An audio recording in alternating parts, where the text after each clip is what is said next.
The giant space station called Nexus Prime floated in the dark between stars. It was bigger than most moons and had been built by 12 different alien races working together. The station was neutral ground where no weapons were allowed and no wars could be fought. This was where the Galactic Council met to decide important things about their part of the galaxy. Ambassador Krelthak walked into the main meeting hall with his 4 arms carrying data tablets. He was tall and green with scales that caught the light. His people, the Vorthons, controlled 50 star systems and had one of the strongest fleets in the galaxy. Today, he had something very strange to show the other council members. The meeting hall was huge and round with seats arranged in circles. Each alien species had their own section with special air and gravity to make them comfortable. The Mendari delegation sat in chairs made for their 6 legs. The crystal beings from Xerion hung from the ceiling in special harnesses. The gas breathers from Noxus sat in sealed tanks filled with their poisonous atmosphere. In a small section near the back sat 2 humans. Dr. Juan was a middle-aged man with gray hair who wore a simple blue uniform. Next to him sat Commander Nari, a woman with short black hair and alert eyes. They had been given observer status just 3 months ago when Earth first made contact with the galaxy. Most council members barely noticed them. High Counselor Zephyra called the meeting to order. She was ancient even by her species' standards, with purple skin covered in ritual scars and eyes that glowed with inner light. Her people had been traveling between stars for over 10,000 years. "We have received troubling reports," she announced in the universal translator language that all species used for meetings. "There appears to be a planet that should not exist in its current state." Krelthak activated his holographic display. A 3-dimensional image of a yellow star appeared above the center of the room. Orbiting around it were several planets, with the 3rd one highlighted in blue and green. "This is the system designated Sol 3, also known as Earth," Krelthak said, "home to the species called humans. Our long-range sensors have been studying this system for the past year." General Vestan of the Mendari leaned forward in his chair. He was built like a tank with thick armor plating instead of skin and multiple arms that ended in claws. His people were warriors who respected only strength. "What is so special about one primitive world?" Vestan asked. "We see dozens of new species every cycle." Krelthak changed the display to show detailed scans of Earth's solar system. Red dots appeared where defensive structures should be. There were none. Yellow dots showed where asteroid mining operations should be. Empty space. Green dots marked where any advanced civilization should have orbital factories and shipyards. Nothing. "That is exactly the problem," Krelthak said. "This world has no defenses, no orbital platforms, no fleet, no asteroid fortifications. According to our scans, they have not even established colonies on their neighboring planets." The council members started talking among themselves. This was indeed strange.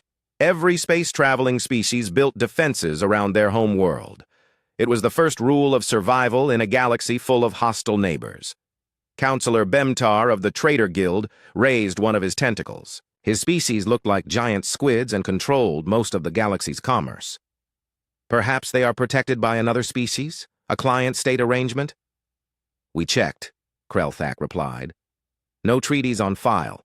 No protection agreements. No patron species claims them. They appear to be completely independent." Dr. Juan shifted in his seat and raised his hand. Several council members noticed, but did not acknowledge him. As an observer, he could speak only when invited. Zephyra's glowing, eyes focused on the human section. "The observers wish to speak?" "Thank you, High Counselor," Dr. Juan said as he stood up. His voice was calm and respectful. "We appreciate the Council's interest in our world.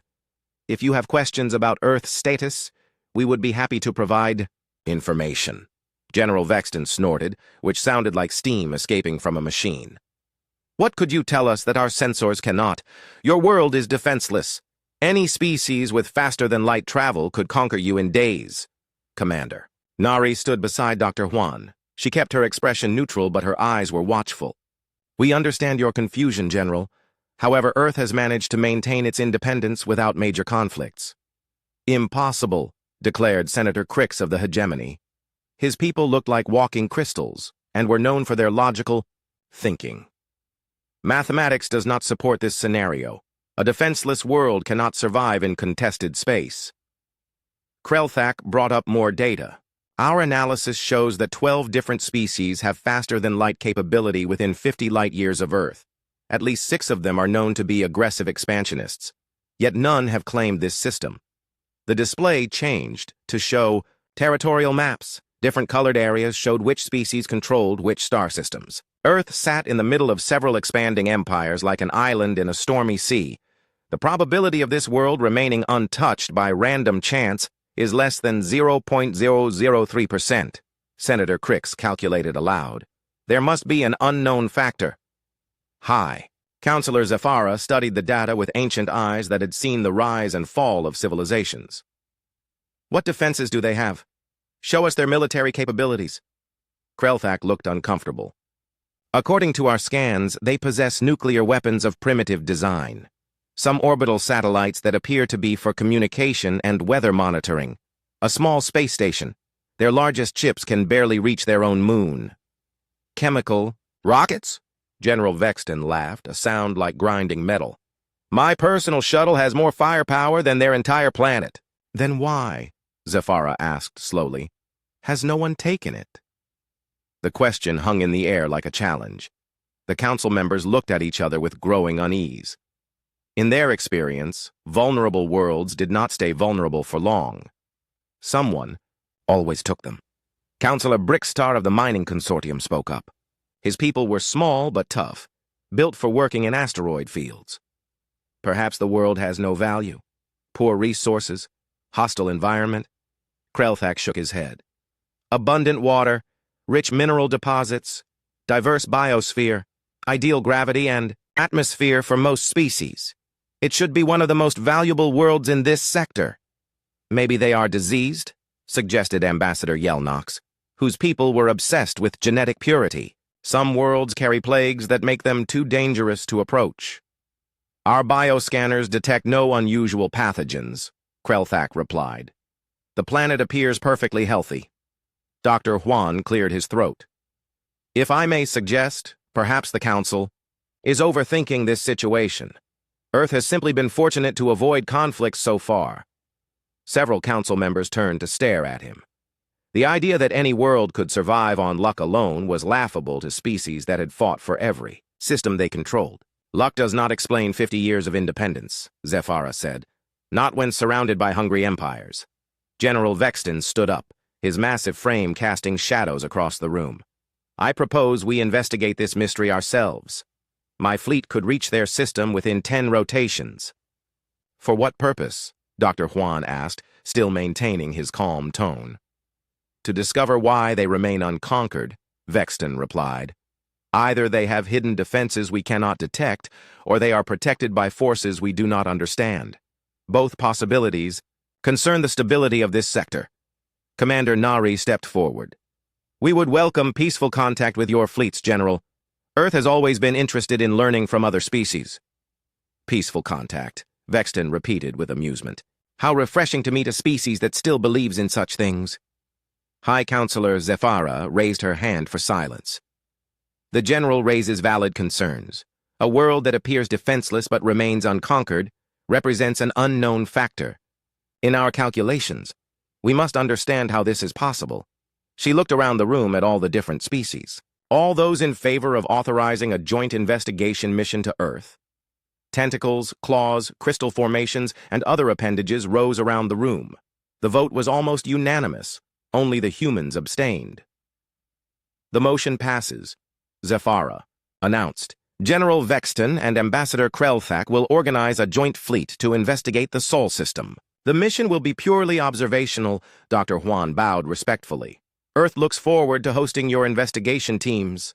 As the council session ended and the various species filed out, Commander Nari leaned close to Dr. Juan. Speaking, in Korean, she whispered, Should I send the warning signal? Dr. Juan smiled slightly. Also in Korean, he replied, No need. Let them come and see what they can see. It will be educational for everyone involved. Neither human seemed worried about the approaching alien fleets. In fact, they seemed almost amused by the entire situation. The galactic powers were about to learn that sometimes The most dangerous thing in the universe is something that appears completely harmless. 3 weeks after the council meeting, a combined fleet dropped out of faster-than-light travel at the edge of the Sol system. The ships were impressive by galactic standards. The Vorthon flagship was 2 kilometers long with enough firepower to crack a small moon. The Mendari battlecruisers looked like metal sharks with weapons bristling from every surface. Smaller scout ships darted between the larger vessels like pilot fish around predators. Captain Mordock stood on the bridge of the flagship, studying the tactical displays with his 4 yellow eyes. He was a veteran commander who had conquered 17 systems for the Vorthan Empire. His scaled hide bore scars from dozens of battles, and his reputation for thoroughness was known throughout the fleet. "Report," he ordered in his deep voice. Commander Zillith approached with a datapad in her claws. She was younger than Mordock, but equally ambitious. This mission could make her career if she handled it correctly. "We have entered the target system." "Successfully," she reported. "All ships are running silent and maintaining maximum sensor range. The humans appear unaware of our presence." "What do you see?" Mordock asked. Zillith activated the main display screen. A map of the solar system appeared with ships and structures marked in different colors. "The third planet is indeed inhabited by billions of the human species. We detect several artificial satellites in orbit and 1 space station of primitive construction. No defensive platforms, no weapons systems, no fleet presence." On the far side of the solar system, General Vestan commanded the Mendari battle group from his own ship. He was connected to the Vorthon flagship by secure communication. "Blink!" His 6 legs clicked against the metal deck as he paced in frustration.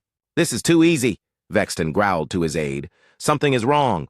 No species survives without defenses." Meanwhile, on Earth's surface, Dr. Jiho sat in a comfortable chair at the Search for Extraterrestrial Intelligence headquarters in California. The building looked like any other research facility, with white walls and simple furniture. Nothing about it suggested it was anything more than a place where scientists listened for radio signals from space. Dr. Jiho was drinking coffee and reading reports when his computer screen began flashing. New contacts had appeared on the edge of the solar system. He counted the ships carefully. 47 vessels total, mixed Vorthon and Mendari configuration, armed but not actively targeting anything. He picked up his desk phone and dialed a number from memory. After 2 rings, a woman answered. "General Subin speaking." "General, this is Jiho. They arrived right on schedule. 47 ships, mixed fleet, currently holding position at the edge of the system." "Understood," General Subin replied. Her voice was calm and professional. "Are they following expected behavior patterns?" "So far, yes.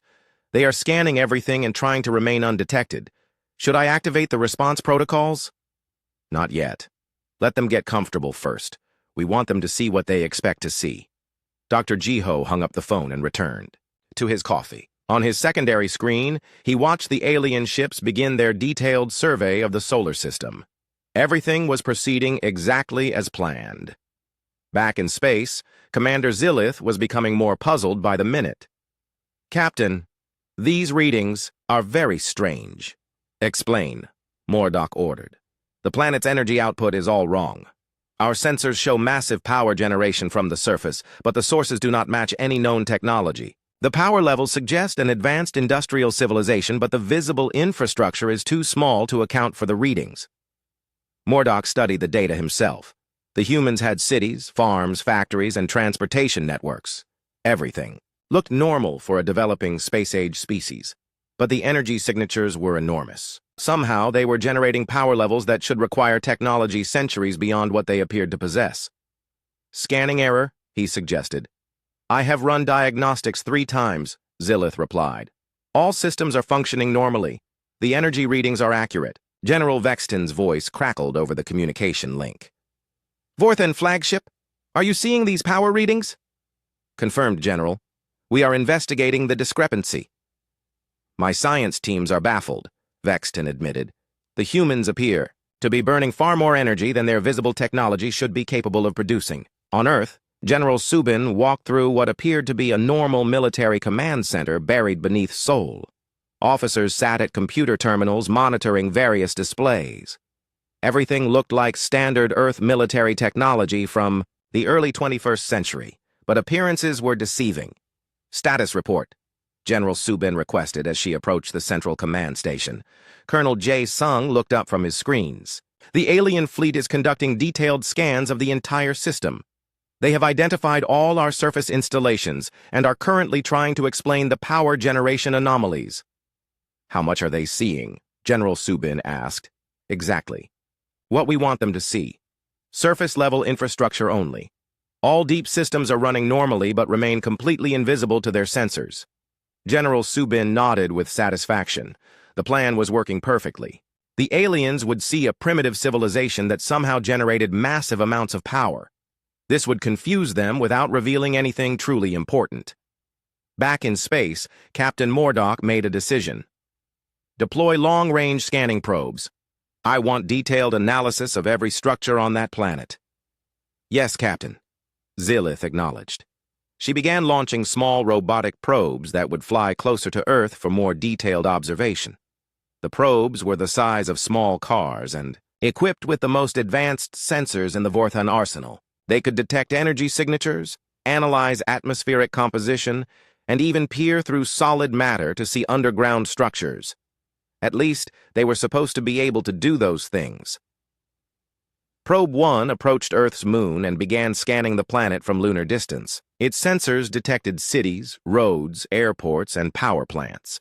Everything appeared normal for a species that had recently achieved spaceflight, but the energy readings were still impossibly high.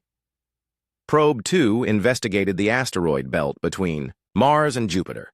It found rocks, ice, and empty space. No mining operations, no hidden bases, no fleet anchorages. Nothing that would suggest the humans had any significant space-based infrastructure. Probe 3 examined the outer planets. Gas giants, ice moons, and more empty space. The humans had not even sent robotic explorers to most of these worlds. "Commander," Zilith compiled the probe data with growing confusion. "Captain, this makes no sense. The humans have barely explored their own solar system, yet their home planet is generating energy levels that should require a Type 2 civilization."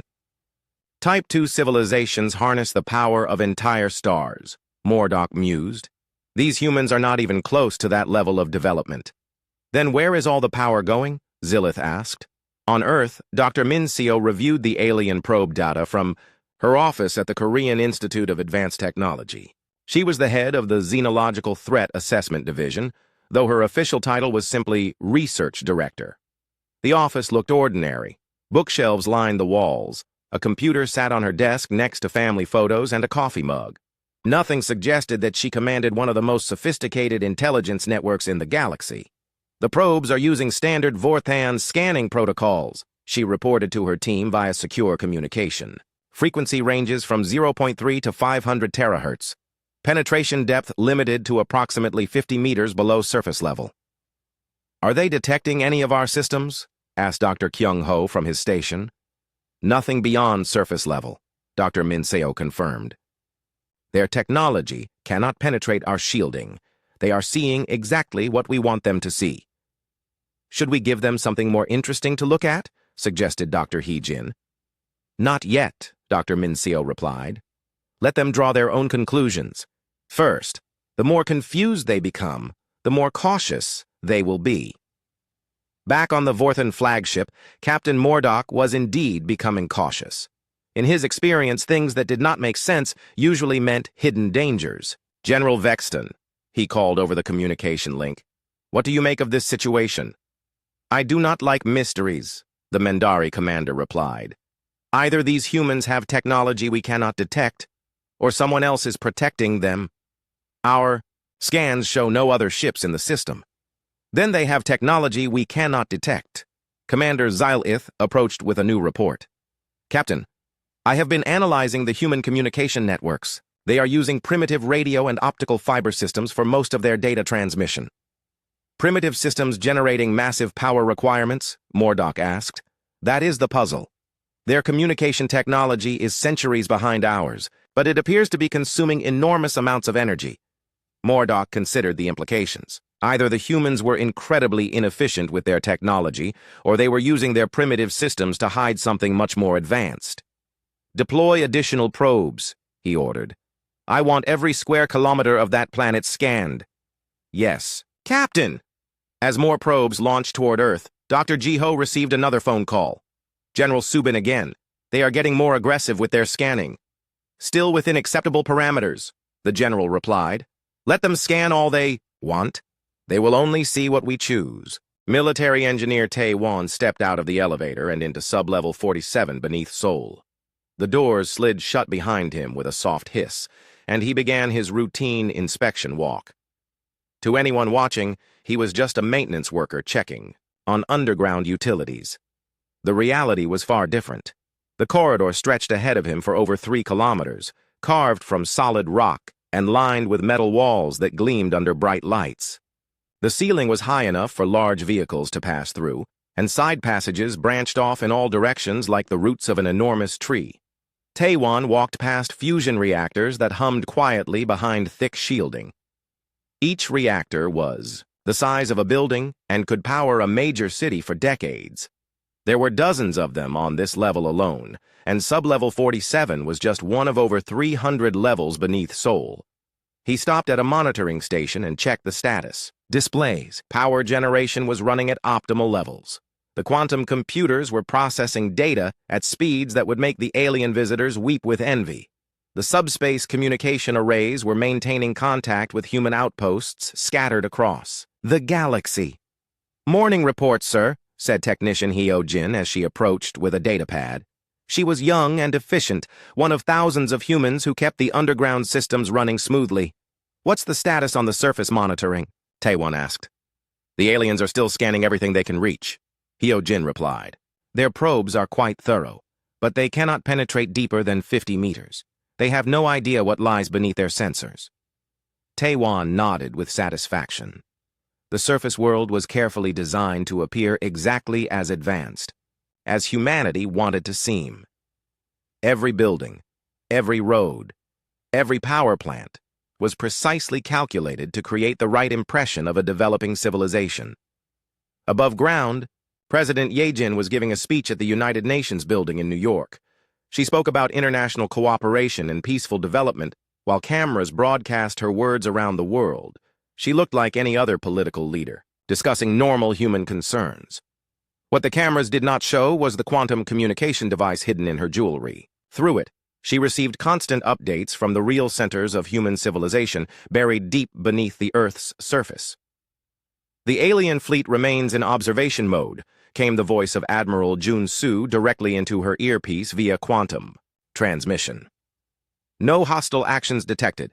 They appear increasingly puzzled by our energy signatures.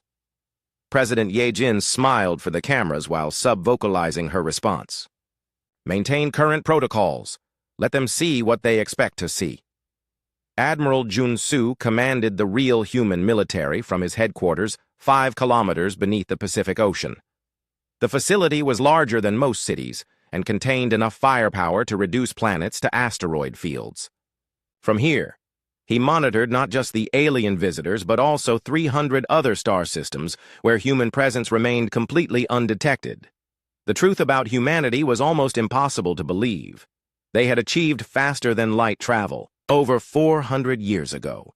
They had developed weapons technology that could manipulate the fundamental forces of physics. They had built a civilization that extended through pocket dimensions and parallel space, keeping their true capabilities completely invisible from normal observation.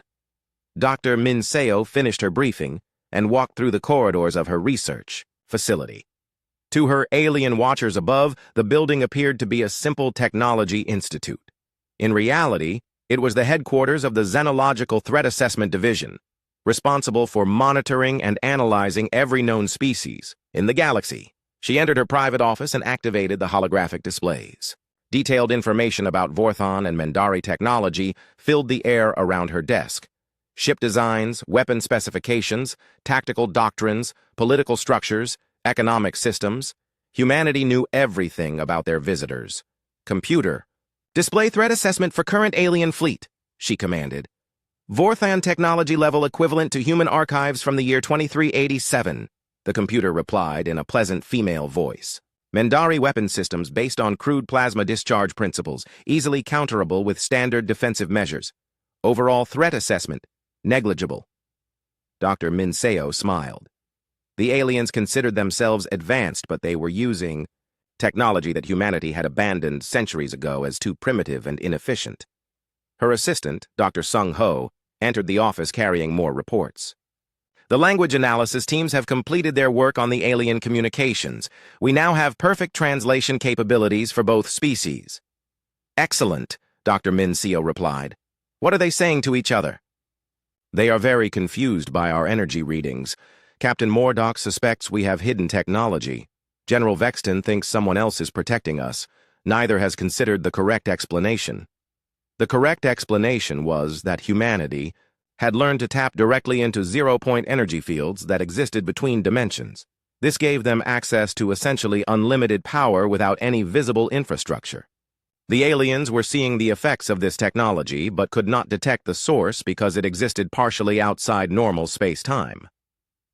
Back on sublevel 47, Engineer Taewon continued his inspection. He passed laboratories where human scientists worked on projects that would revolutionize galactic civilization if anyone knew about them. Faster-than-light engines that could cross the galaxy in days, weapons that could target specific atomic structures, communication systems that operated through quantum entanglement across unlimited distances. One laboratory was working on temporal mechanics. Another was developing artificial pocket universes. A third was perfecting matter conversion technology that could transform any element into any other element at the atomic level. All of this existed beneath the feet of alien observers who thought humans were primitives struggling with basic spaceflight. Sir, Technician Hyo Jin called from a communication station. We have a message from the Deep Space Monitoring Division.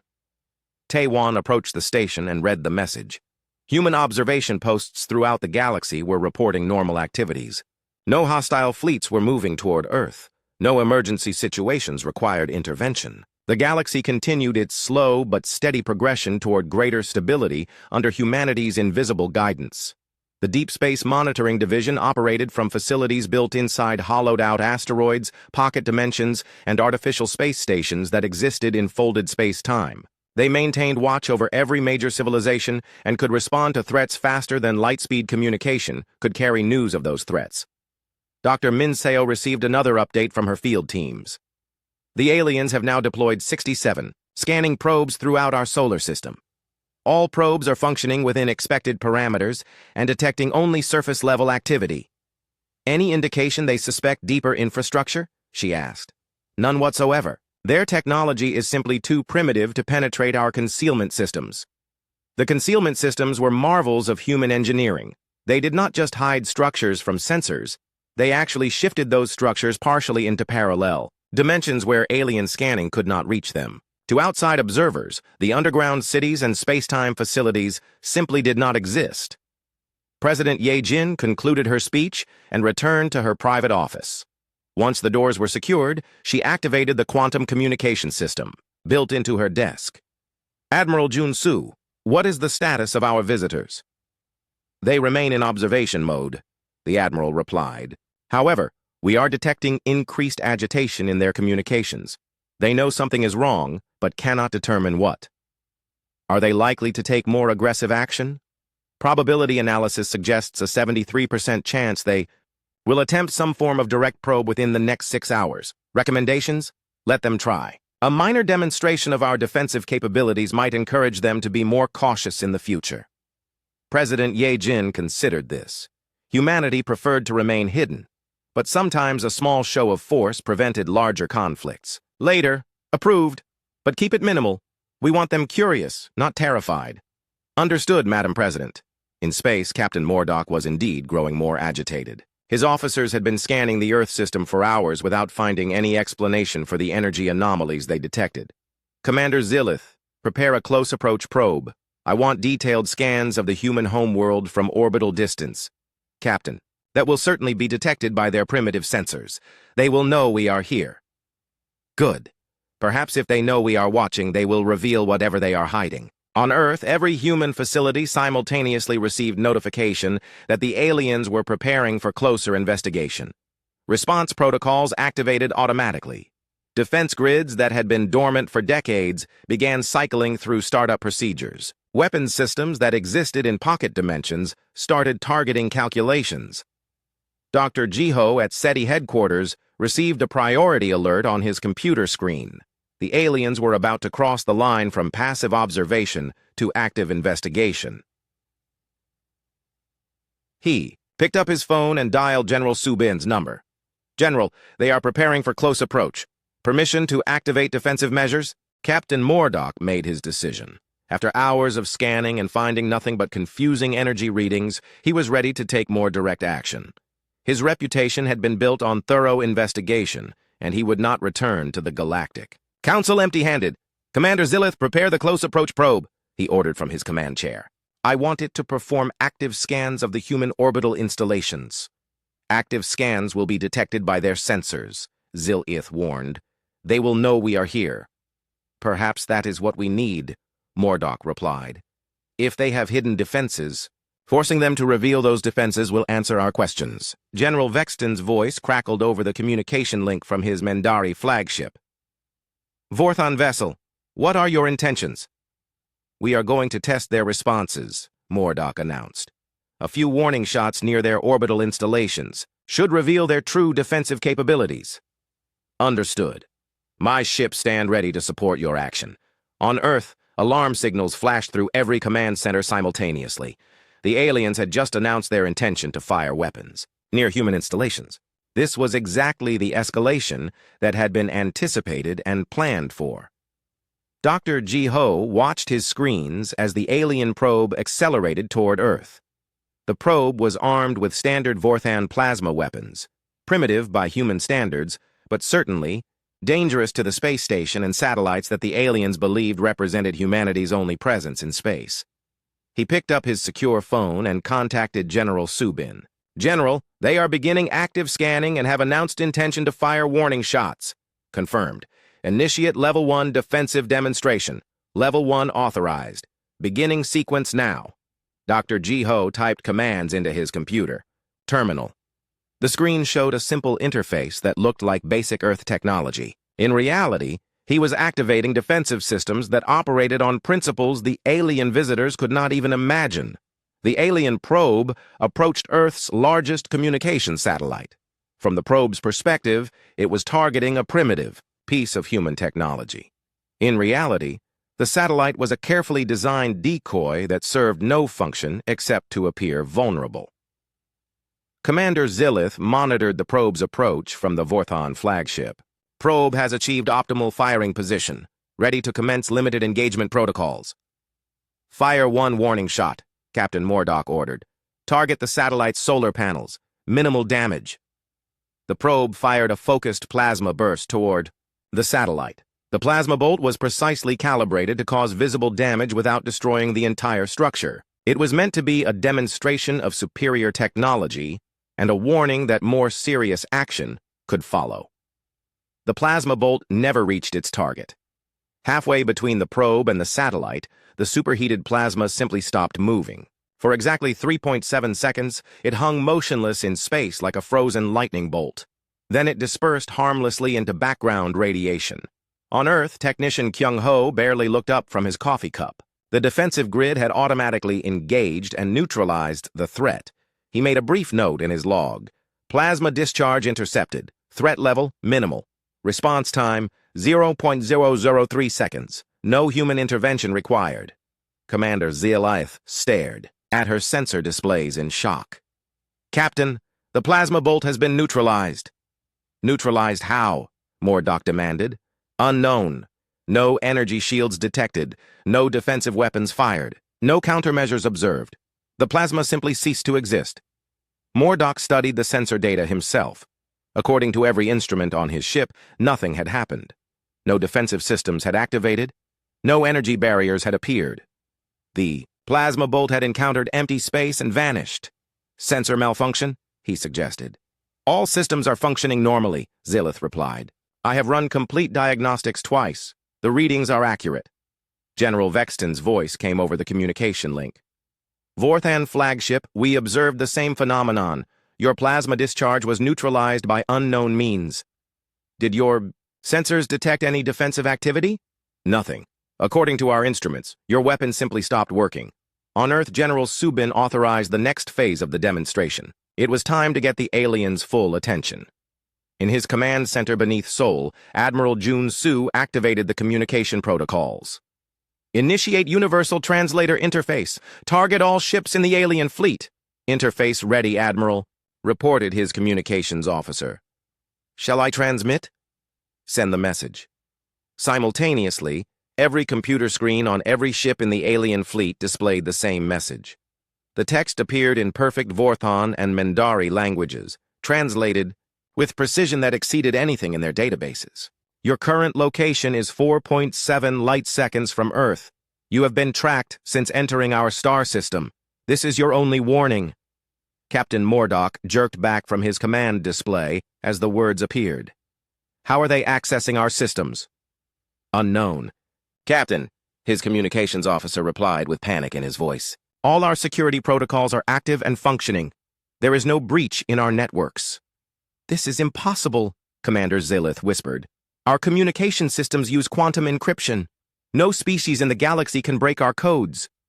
The message on their screens updated with new text. Estimated time to total fleet neutralization if hostilities continue, 0.03 seconds. Then, to Captain Mordock's horror, his navigation computer began displaying detailed schematics of his own ship. Every deck, every room, every system was shown in perfect detail. Weak points in the hull were marked with red indicators. Weapon systems were highlighted with tactical assessments of their capabilities. Even the crew quarters were mapped with the names and positions of individual officers. General Vestan's furious voice erupted over the communication link. They have complete intelligence on our ships. They know everything. How is this possible? Mordock demanded. But he was asking his crew, not expecting an answer. The display updated again. Now it showed the location of every ship in both fleets, along with detailed technical specifications for their weapons, shields, and engines. Power levels, ammunition counts, fuel reserves, everything was laid out like an engineering manual.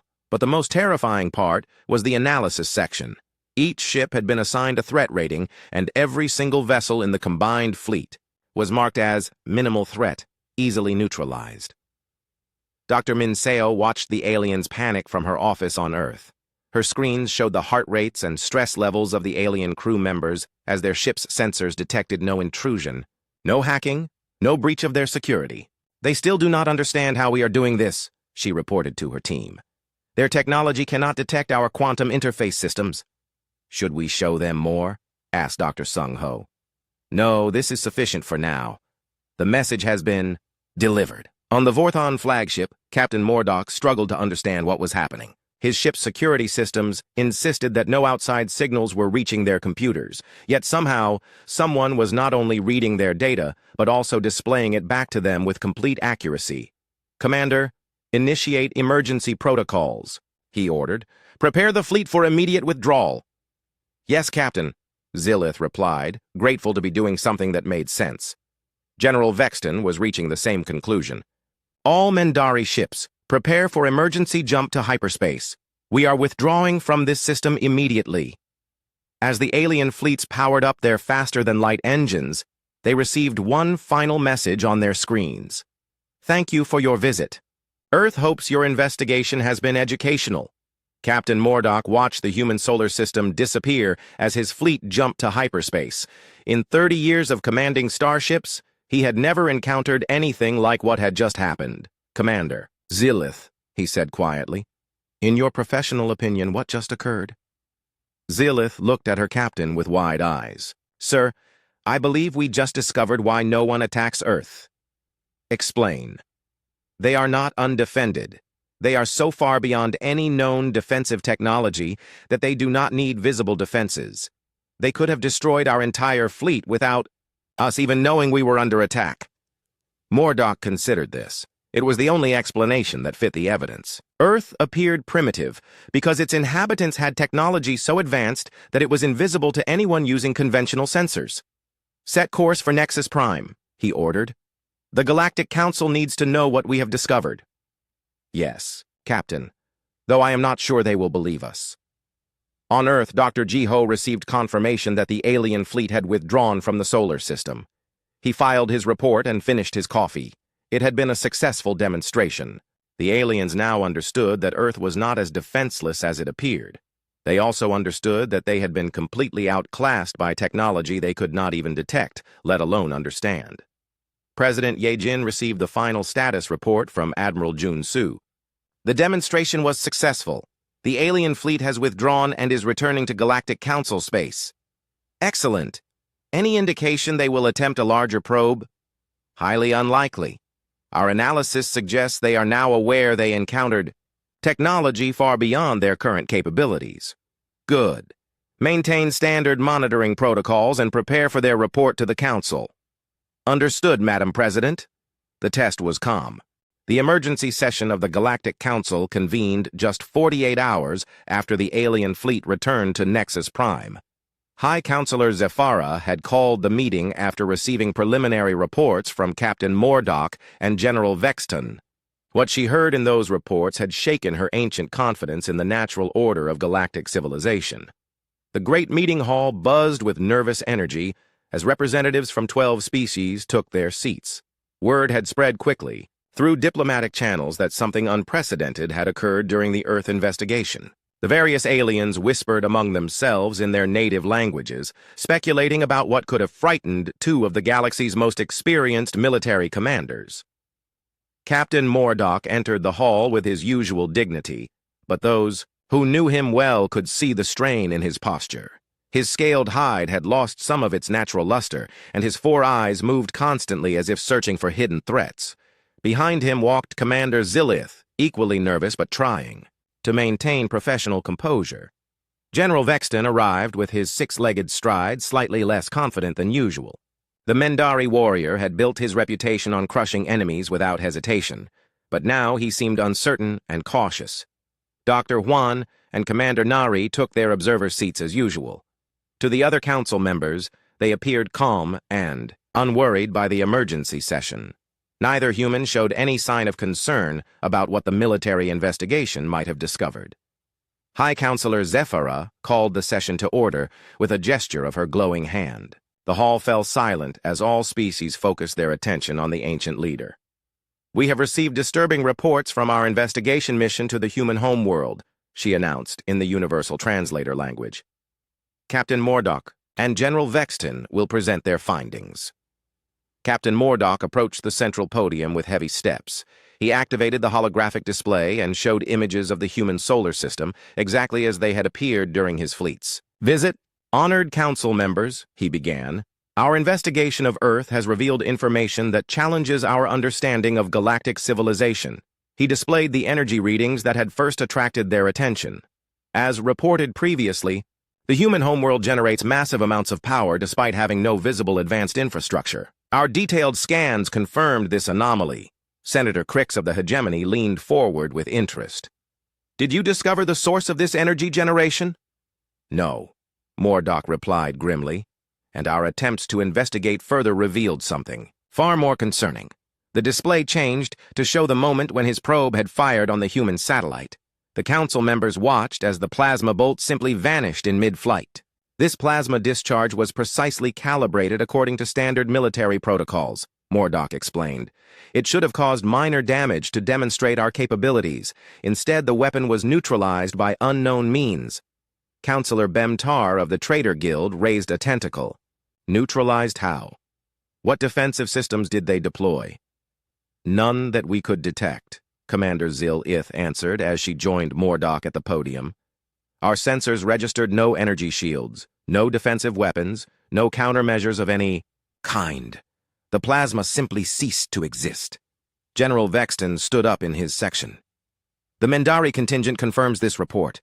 We observed the same phenomenon with our sensors. According to every instrument we possess, nothing happened. Yet the weapon was clearly neutralized." The council members began talking among themselves with growing alarm. Energy weapons did not simply disappear without cause. There had to be some explanation. High Counselor Zephyra raised her hand for silence. "Continue your report, Captain." Mordock activated the next display, showing the moment when their computers had been accessed by human systems. Following the neutralization of our weapon, every ship in both fleets received simultaneous communications from Earth. The exact text of the warning message appeared on the holographic display, translated into each species' native language. Several council members recoiled as they read the words.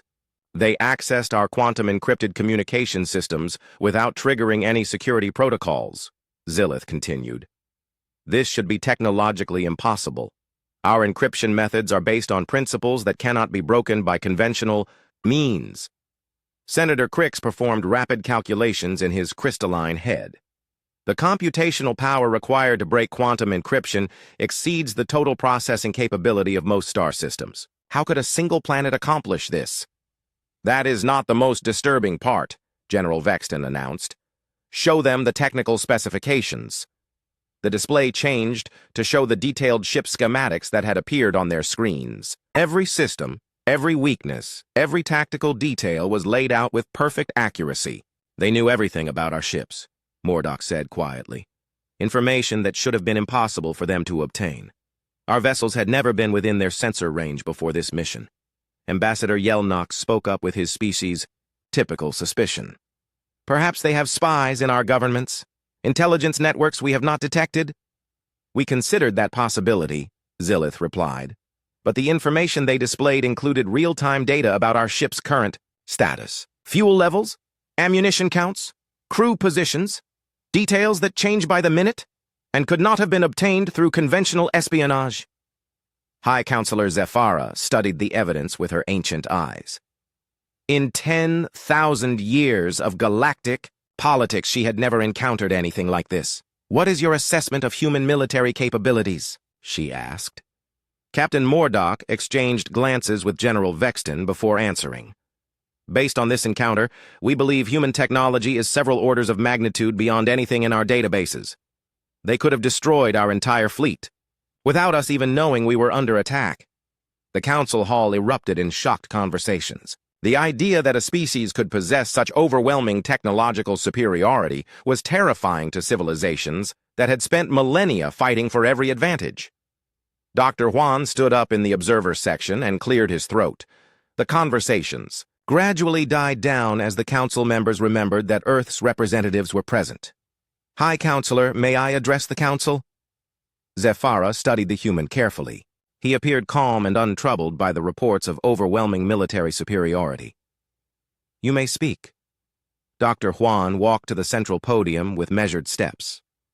Honored representatives, we appreciate your concern about Earth's capabilities. However, we would like to clarify some misconceptions about our civilization. He activated his own holographic display, showing images that no council member had ever seen before. Cities that existed in folded space-time, manufacturing facilities in pocket dimensions, defense networks that spanned multiple galaxies through subspace tunnels. Earth appears primitive because we have chosen to maintain that appearance, Dr. Juan explained in his calm voice. Our actual civilization extends far beyond what your sensors can detect. Commander Nari joined him at the podium. What your investigation discovered was not our full defensive capability. It was merely an automatic response system designed to handle minor threats without requiring attention from our command structure. The council members stared at the images in stunned silence. The technology being displayed was centuries beyond their most advanced theoretical concepts. Your ships were tracked and analyzed from the moment you left your home systems, Nari continued. Every movement, every communication, every tactical decision was monitored by our intelligence networks. Senator Crix found his voice first. How long have you possessed this technology? Earth achieved faster-than-light travel over 400 years ago, Dr. Juan replied. We developed these defensive systems as a natural progression of our technological advancement. But why? Counselor Bemtar demanded. Why hide such capabilities? Why not claim your place as the dominant galactic power? Dr. Juan smiled slightly. Because we learned something very important early in our development. The best defense is being so advanced that no one realizes you exist as a threat until it is far too late for them to become one to you. High Counselor Zephyra leaned forward in her chair. You have been watching us? All of us? Human observation. Posts currently monitor 847 inhabited systems, Commander Nari confirmed. We maintain detailed intelligence on every major galactic civilization. This allows us to prevent conflicts before they escalate into system-wide wars. The implications hit the council members like a physical blow. Every war, every territorial dispute, every technological breakthrough had been observed by a species that could have intervened at any time but chose not to. General Vestan stood up slowly. You could have conquered the galaxy centuries ago. Conquest was never our goal, Dr. Juan replied. We prefer stability and peaceful development. Occasionally, we provide subtle guidance to prevent the worst conflicts, but we generally allow civilizations to develop at their own pace. Guidance? Zephyra asked. Aggressive fleets sometimes experience navigation errors that send them away from their targets, Commander Nari explained. Warlike species discover their weapons systems developing mysterious malfunctions during crucial battles. Pirates and Raider. 6 months after the revelation at the Galactic Council, the galaxy had settled into a new pattern of behavior. The changes were subtle, but unmistakable to those who knew what to look for. Wars ended more quickly. Aggressive expansions failed more frequently. Pirates discovered that raiding had become remarkably unprofitable. High Counselor Zephyra stood before the assembled council members in the Great Hall of Nexus Prime.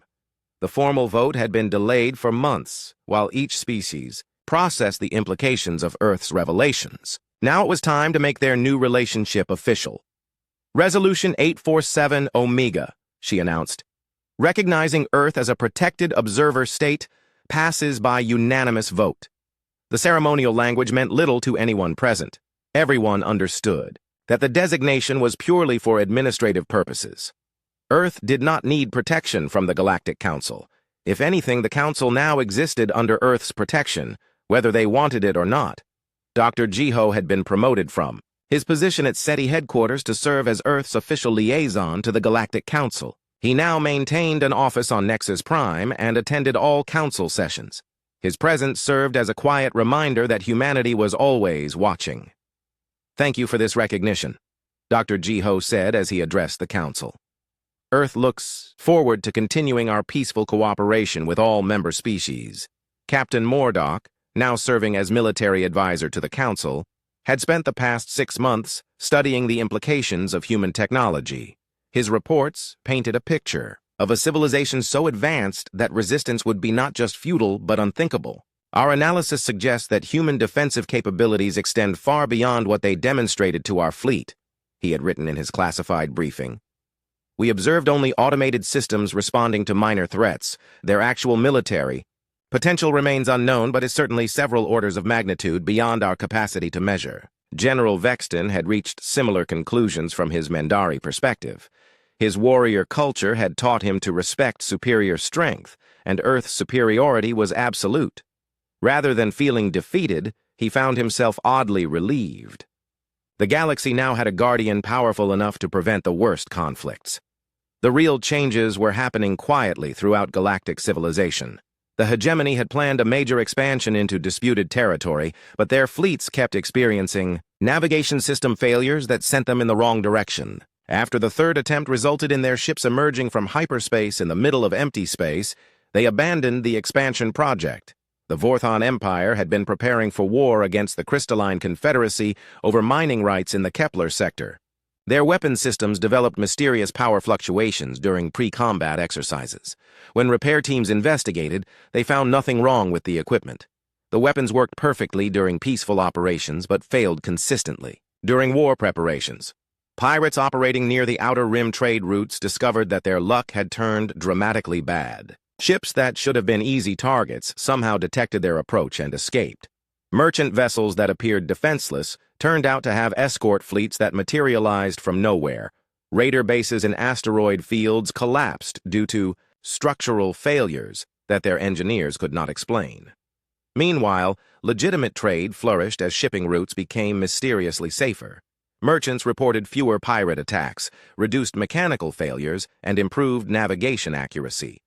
Some trade guilds whispered that invisible guardians were protecting honest commerce, but most simply enjoyed the increased profits. Dr. Min Seo reviewed the quarterly reports from her office at the Korean Institute of Advanced Technology, the EO. Data showed exactly what human planners had hoped to achieve. Galactic conflict levels had dropped by 47%. Trade volume had increased by 23%. Scientific cooperation between species had improved markedly as military tensions decreased. The intervention protocols are working as designed, she reported to her team during their monthly briefing. Aggressive behavior is being discouraged, while peaceful activities are being subtly supported. Her assistant, Dr. Sung Ho, brought up a holographic display showing current galactic political trends. Several previously warlike species are beginning to invest more resources in exploration and research rather than military expansion. Excellent, Dr. Minseo replied. That was always the goal. A galaxy focused on development rather than destruction benefits everyone. In the deep archives beneath New Geneva, Admiral Junsu maintained his watch over the growing network of human monitoring stations. The number had increased from 847 to over 1,200 inhabited systems as humanity's influence quietly expanded throughout their region of the galaxy. Each monitoring post was invisible to local sensors and operated through technologies that existed partially outside normal space-time. They could observe everything that happened in their assigned systems and intervene instantly if necessary. Most interventions were so subtle that the affected species never realized anything had happened. Threat assessment for this quarter. Admiral Junsu asked his intelligence officer during their weekly briefing. All major threats have been neutralized or redirected, Colonel Jae Sung replied. The Mindari were planning another territorial expansion, but their logistics systems have been experiencing delays that make the operation impractical. The Zerion Coalition was developing new weapons technology, but their research computers keep producing calculation errors. Any species showing signs of developing dangerous technologies?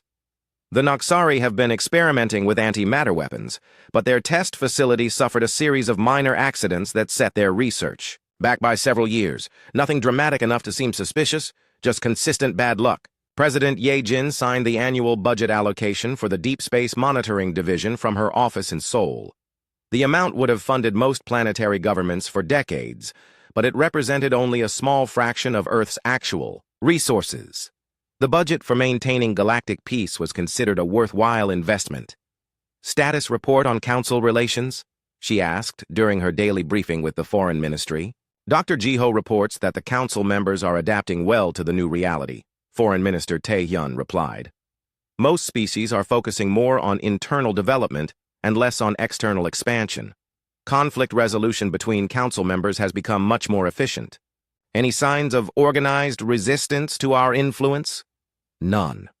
Most species seem relieved that someone is preventing major wars. The economic benefits of increased trade and reduced military spending are becoming obvious to their populations. Back on Nexus Prime, Dr. Jiho maintained his careful balance between visible presence and subtle influence. He attended council sessions, participated in diplomatic discussions, and provided Earth's perspective on galactic issues. Most importantly, he served as a reminder that humanity was always watching. During a break between sessions, Captain Mordock approached him privately. Dr. Jiho, may I ask a personal question? Of course, Captain. How long do you plan to maintain this arrangement? This hidden guidance of galactic civilization? Dr. Jiho considered the question carefully. As long as it is necessary, Captain. Perhaps someday the galaxy will develop to the point where such guidance is no longer needed. Until then, we will continue to watch and occasionally intervene. And if a species develops technology that rivals your own, then we will welcome them as equals and partners, Dr. Jiho replied with a smile.